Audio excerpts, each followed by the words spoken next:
ارسلت الموضوع يعني شويه ارجوكم. رحمه ابوي مسوي فيني، امي بنت عمنا وسيله جبار نجم، ابوي عبد الرضا مصر نجم.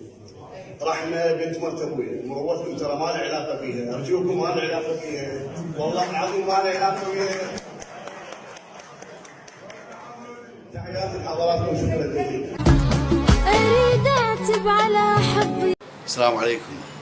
قبل فتره نشرت مقطع قلت اني ما مسؤول عن رحمه، رحمه هي عايشه بدوله وانا بدوله، هو صار حكي بلغته.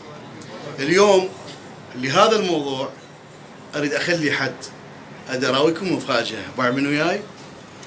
هاي رحمه.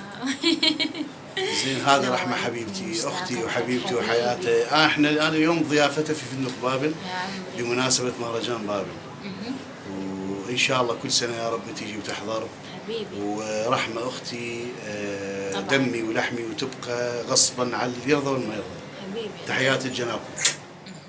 فدوه.